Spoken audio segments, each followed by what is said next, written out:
కుమార్ గారు మనకు నిల్చొని మాట్లాడాను. 2010వ సంవత్సరంలో మాకు పరిచయం అవ్వడం జరిగింది. అంతకుముందు వాళ్ళు గురు సాంప్రదాయంలో ఎక్కువగా ఉండేవాళ్ళు. 2010వ సంవత్సరంలో పరిచయం అవ్వడం, అక్కడి నుంచి ప్రారంభమైనటువంటి మన స్నేహం శ్రీవాణి నిర్మాణంలో, శ్రీవాణి సాంస్కృతిక సంస్థ నెలకొల్పడంలో కూడా కీలక పాత్ర పోషించి, శ్రీవాణి అంటే కుమార్, కుమార్ అంటే శ్రీవాణి అంత స్థాయికి ఒక బ్రాండ్ అనమాట. ఒక సినీ ఇండస్ట్రీకి చిరంజీవి ఎట్లనో, ఇప్పుడు ఈరోజు రాజకీయంలో నరేంద్ర మోడీకి ఎంత పేరుందో, భజన సాంప్రదాయంలో సగటు భజన పరుడు కుమార్ పేరు తరగకుండా ఉండలేడు. కుమార్ అంటే కుమార్ పేరు చెప్పుకోవడానికి గర్వంగా ఫీల్ అవుతాడు. అంతటి అందరి మనసులు దోచినటువంటి వ్యక్తి, అద్భుతమైనటువంటి భజన నైపుణ్యం, అనూహ్యమైనటువంటి రాగాలాపనలు తన సొత్తు. కూర్చున్న చోట అలా పుస్తకం చూస్తూనే కీర్తనని కంపోజ్ చేసి పాడగలిగేటటువంటి భగవంతుడి కృప ఉన్నటువంటి విఘ్నుడు ఆయన. కుమారు అంటే శ్రీవాణి, శ్రీవాణి అంటే కుమార్. ఇప్పుడు కాబట్టి కుమార్ పేరే తీసుకోవాలి మనం, శ్రీవాణి అనే పేరు తీసుకోవాల్సిన పరిస్థితి ఇప్పుడు లేదు. ఇప్పుడు మనం ఇక్కడ కూర్చున్నాం కాబట్టి. అంటే భజన అనేది ఈ ప్రాంతంలో, అంటే వికారాబాదు, రంగారెడ్డి, పాలమూరు, మహబూబ్ నగర్, ఈ జిల్లాల పరిధిలో ఉన్నటువంటి అన్ని ప్రాంతాల్లో ఉండేటటువంటి భజన సాంప్రదాయంలో కుమార్ కంటే ముందు భజన వేరు, కుమార్ తర్వాత భజన వేరు. ఎన్నో అద్భుతాలు ఆవిష్కరించడం వల్ల భజన అంటే శ్రీవాణి వాళ్ళలాగా చెయ్యాలి అనేటటువంటి పరిస్థితి ఏర్పడ్డది. ఇప్పుడు మా సమకాలీకులందరూ కూడా, అరే కుమారుల భజన ఇంత వైవిధ్యంగా ఉంది కదా, మనం కూడా ఇలా తయారవ్వాలి, మనం కూడా కొత్తగా నేర్చుకోవాలి. వీళ్ళు ఎలా చేస్తున్నారంటే ఎవరెవరు గురువులను పెట్టి నేర్చుకుంటున్నారంటే, వాళ్ళు గురువులను పెట్టి నేర్చుకొని మా పద్ధతికి రానికి ప్రయత్నం చేసినటువంటి వాళ్ళు గోకులం.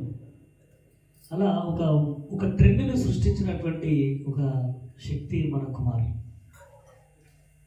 ఈరోజు ఆయనతో కలిసి తిరిగినటువంటి రోజులు, మేము ఒకరోజు నవ్వుతూనే ఒక రిజిస్టర్ తీసుకున్నాం. అట్లే మధ్యాహ్నం పూట ఒక భజన చేసి వచ్చినాం, నైట్ అయింది, తెల్లవారుజామున 4 అయింది. అట్లనే మాట్లాడుకుంటూ అట్లనే పడుకున్నాం. మళ్ళీ లేచినాం, ఒక రిజిస్టర్ తీసుకున్నాం. ఇంతే మనం ఎన్ని ఊర్లు తిరిగినాం అని రిజిస్టర్ తీసుకుంటే 1100 చిల్లర గ్రామాలేది. అంటే దీనికి ఎప్పటి మాట అంటే, నేను 5 సంవత్సరాల కింద మాట చెప్తున్నాను, ఇంకమన్నది కాదు. 5 ఏళ్ళ కిందటి వరకే మేము తిరిగినటువంటి గ్రామాల సంఖ్య ఏంటంటే 1100 పైచిలకు గ్రామాలు మేము తిరిగేసినాం ఆల్రెడీ. మరి పోయిన గ్రామానికి మళ్ళీ పోయింది వేరే. అది ఒక్కొక్క గ్రామానికి 10 సార్లు పోయినాం, 5 సార్లు పోయినాం, అది వేరే విషయం. కానీ లెక్క పెట్టుకుంటే 1100 చిల్లర. అప్పుడు మాకు గుర్తుపెట్టడం దాకా, సురేందర్ నువ్వు ఫరూక్ నగర్ మండలంలో ఎన్ని గ్రామాలు తిరిగామో నువ్వు గుర్తు చేయి, నువ్వు కొత్తూరు గ్రామాలు ఎన్ని తిరిగామో నువ్వు గుర్తు చేయని గౌరవశేఖర్ చెప్పడం, కొత్తూరు శంషాబాద్ ఏరియా గోపాల్ రెడ్డి గారు మీరు గుర్తు చేయడం. నా వంతు ఏంటంటే పాలమూరు మొత్తం అటు మా ఊరు సైడ్ నేనే దొరికిపోయేది కాబట్టి అట్లా గుర్తు చేసుకుంటే 1100 గ్రామాల పైచిలకు గ్రామాలు. నాకు తెలిసి ఏ భజన పరుడు అట్లా తిరగకపోవచ్చు నేను తిరిగినట్లుగా. ఈ హరినామ సంకీర్తన ప్రచారం అనుకోండి, మా ఉత్సాహం అనుకోండి, దానికంటింటికి నాయకత్వం వహించింది ఆయన్ని. కుమార్ ఉన్నాడు అంటే లేనోడు కూడా ఈ మనిషి ఉన్నాడు సురేందర్ ఇట్లా భజన ఉంది రావాలి అంటే, సరే మాస్టర్ ఓకే, కుమార్ అని వస్తుందా అని అడుగుతాడు. ఈయన రఘురాంచారు కూడా అంతే, కుమార్ అని వస్తున్నాడా అట్లా. అయితే నేను గోపాల్ రెడ్డి గారికి ఆయన మీద నేను పెట్టుకున్నటువంటి పేరు దొంగ. నేను గోపాల్ రెడ్డి గారు ముందు మన దొంగ వస్తున్నాడా అది ముందుగా అనుకో అంటాడు ఆయన. ఇప్పుడు ఆయన ఫోన్ చేస్తాడు, కుమార్ గారు ఫోన్ చేస్తే, అన్నా కుమార్ అన్న ఏడున్నావు అంటే, కుమార్ శబ్దం ఆగింది ఫోన్లో. అరే ఏమైనా ఇక్కడ ఫోన్ చేసి మాట్లాడు. ఆ, చెప్పు చెప్పు గోపాల భజన ఉంది.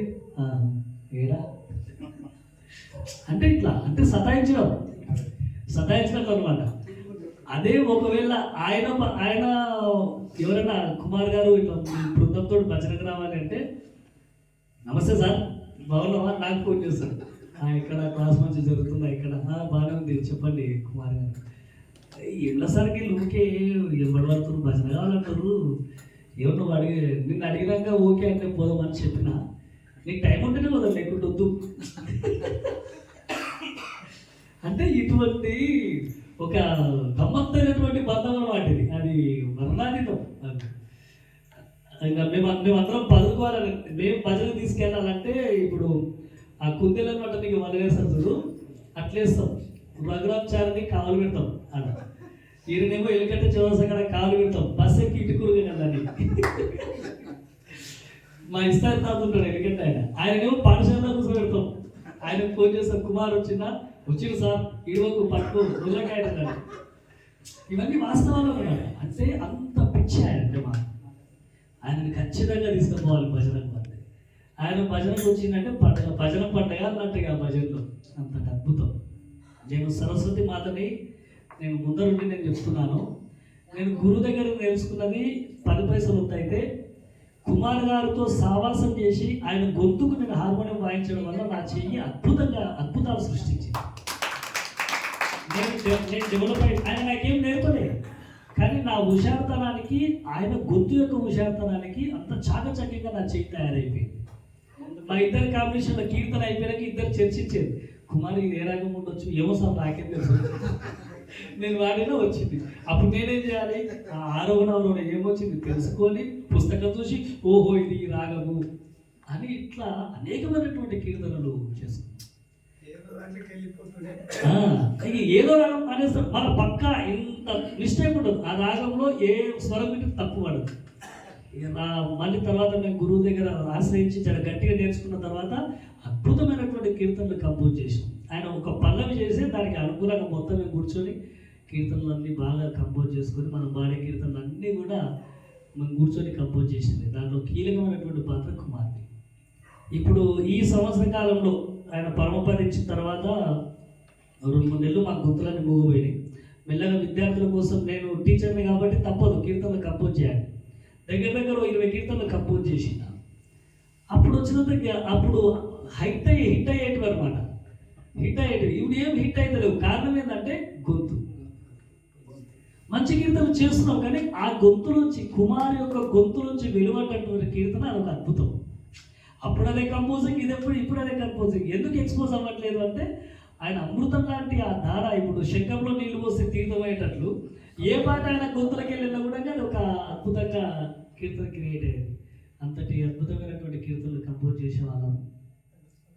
ఇప్పుడు కుమారు పరిస్థితి ఏంటంటే ఊరోళ్ళు మర్చిపోయేటారు, ఏదో ఒకసారి గుర్తుకు రావచ్చు. ఇంట్లో ఆయన ఫోటో చూసినప్పుడు ఆయన జ్ఞాపకాలు గుర్తొచ్చినప్పుడు గుర్తుకు రావచ్చు. కానీ శ్రీవాణి మెంబర్స్ అయితే భజన చేయక మానం, ఆయన పాడినటువంటి కీర్తన పాడక మానం. మా శ్వాస ఉన్న రోజులు మా కుమారు మా హృదయంలోనే ఉంటారు. అది బయటికి ఎవరు తీయలేరు, ఎవరు కూడా ఆయనని మనకు దూరం చేయలేరు. ఇంకొక విషయం ఏంటంటే నాకు నిన్న రాత్రి నుంచి నాకు ఎమోషన్ తట్టుకోలేకపోతున్నాను. కేవలం భయపడే నేను తొందర రాలేదు ఈరోజు. ఎక్కడ దుఃఖంలో పడతామో అనే భయంతో ఆగి ఆగి ఆగి ఆగి నిదానంగా గుండె నిబ్బరం చేసుకొని తినకుండా వస్తే ఇదవుతుందని చెప్పి ఇంటికాడ ఉండి తిని వచ్చినాయి. అందుకే నవ్వుకుంటూనే మాట్లాడుతున్నాను. అందుకే ఇక్కడ ఫీలింగ్ ఇదవుతుందో అని.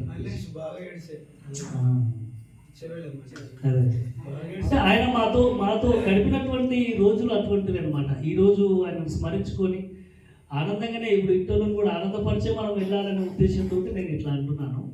ఇట్లా అద్భుతమైనటువంటి వ్యక్తి ఈరోజు మన మధ్యలో లేడు అనుకోవడం కూడా భ్రమనే. ఇప్పుడు ఎవరు ఒక మనిషి ఇప్పుడు ఆల్రెడీ భజన చేసిపోయారు కొందరు, వాళ్ళు ఇప్పుడు లేరు అంటే ప్రపంచంలోనే లేరు అనేటటువంటి భావన కాదు. వాళ్ళ ఊరికి వాళ్ళు పోయిండు అంటే మేము కూడా ఏమనుకుంటాం అంటే కుమారు వాళ్ళ ఊరికి పోయిండు అనుకుంటాం. ఆ భావనతో మేము అందరం ఉన్నాం. అంతే. మన కుటుంబ సభ్యులు కూడా అతని యొక్క కుటుంబ సభ్యులు కూడా మీ హృదయంలో ఉంచుకోండి. ఆయన ఒక శక్తి, ఆయన ఒక ప్రపంచం, ఆయన పేరు తలుచుకుంటేనే హృదయం అంతా పులికించిపోతుంది. అది ఎవరు